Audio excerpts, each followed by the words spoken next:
In this video, I'm going to break down 2 steps that you can implement to improve your training today. These took me 10 years of running marathons, a PhD, and helping thousands of runners to figure out. Now with just these couple of steps, I've created a system that consistently yields PRs year on year, race on race. Sure, there's a few bad ones in there, but when they happen, you're able to figure out what, when, why, and how things happened, so that it's not just fluke performances. Good thing is, this system is being used by runners today to smash their PRs. To make real progress in your running, you need 2 things, and the first one is stick to your plan.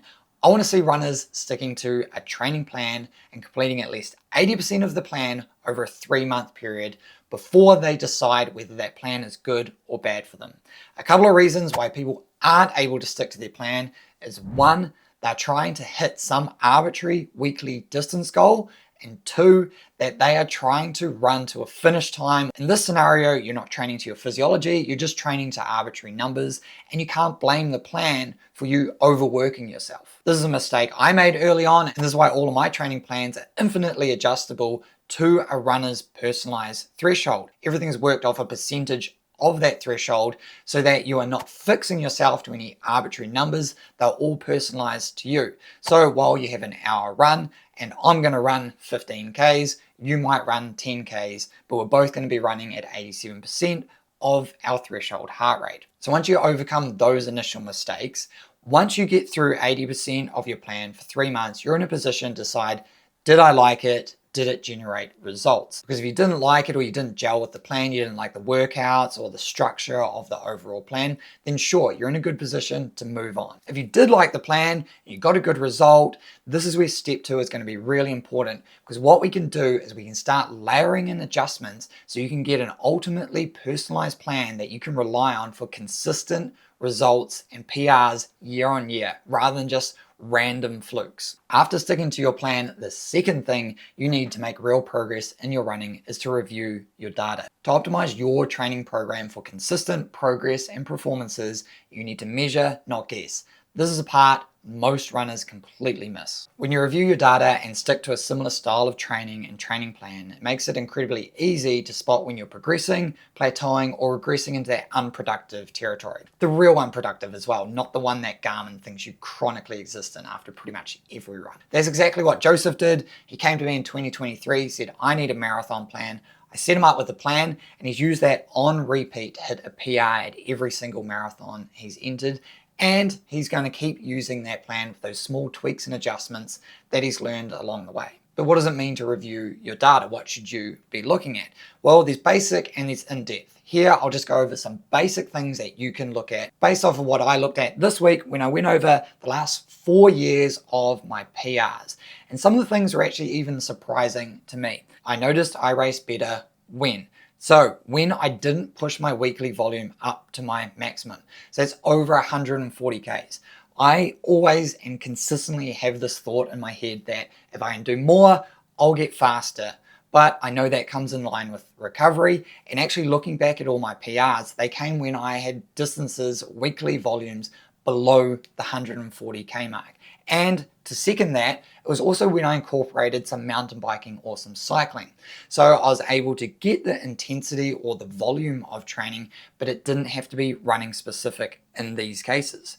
And alongside that, I was running quite long for my long runs. This is 35K plus. So beyond the 20-mile mark, for my long runs, I consistently yielded better results and performances in my running races. That's 10K, 5K onwards. And it often aligned with when I was building up for ultra marathons. I raced better across a lot of my distances. So keep in mind that I was still running less overall in a weekly volume, but I was getting more of my volume out of one very long, easy run. And then I was polarizing that with more high intensity training, and I was able to generate 5K, 10K PRs during ultra marathon training. That's something I could incorporate into my future build-ups, where I could put more volume into the long run, but then drop another run and in place that for a high intensity bike ride. The other 2 that were super interesting to me, and they go hand in hand, was I raced better off shorter build-ups, around 6 weeks plus a taper, so that would be 8 to 9 weeks total, and when I raced more often. So I have tried to do really prolonged build-ups around that 16-week plus without any races interrupting my training. But what I found was I'd typically get around 3 to 4 weeks out from the race and I'd start to be in that overreaching period, but still with training to do, which put me into the overtraining, and I didn't quite recover enough for the key race that I was building up to. Whereas when I raced more often, had more B, C races, and forced myself to do micro tapers and micro recovery after those races, I wasn't chronically holding such a high fatigue load, and I appeared to have raced a lot better in these scenarios. So these are things that I can incorporate into my future race build-ups because I don't really need to change the training itself. I've more or less used a very similar plan over the last 5 years with small tweaks and changes like the ones I've just spoken about.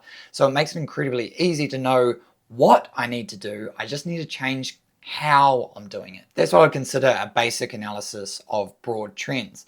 The other real benefit you get from repeating your training plan with minor adjustments is you can compare workouts build up to build up. So what I do is I incorporate in my training plans benchmark workouts. By themselves, they can be great to identify and set expectations around your fitness and how you should set out your pacing strategy for your race. But then build up on build up, year on year, you can compare these workouts to also set your expectations and pacing strategies. So last year, you can have a look and see I did 2x10K, average this heart rate and this pace or power output, and then I did my marathon at this time, pace, power, heart rate across the race. There's more of a deep dive, but at least allows you to get an understanding of, well, this year, like for me, July of 2024, I knew going into that Gold Coast Marathon, I was hitting all of my workouts at faster paces, higher power outputs, and lower heart rates than ever before.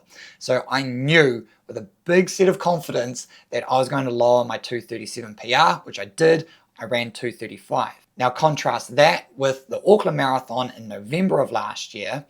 I was running higher heart rates for lower paces and lower power outputs, so I was not surprised at all when I ran 2:41.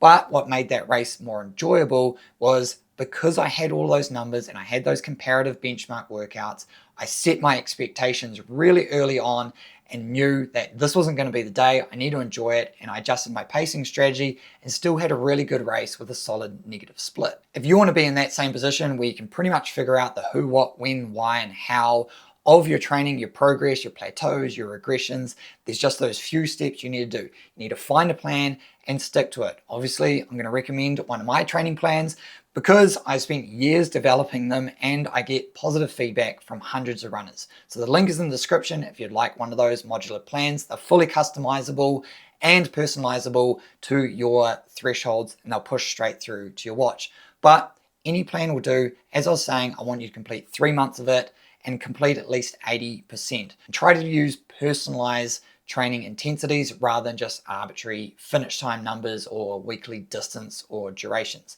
Then number 2 is to review your data. A couple of pieces of software that I'd absolutely recommend and I use day to day.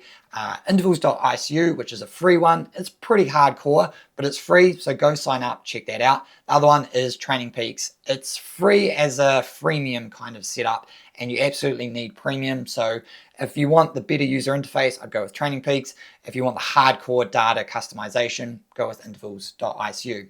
Sure, you could use things like Garmin Connect, Strava, Stride, Chorus Training Hub, but all those things I consider more day-to-day platforms where you can look at your data run on run, but identifying full trends, it's just not as good in my opinion. When it comes to analyzing your data within these platforms, I'll point you to 2 videos on how to predict your marathon time and a deep dive into my 2:35 marathon from last year.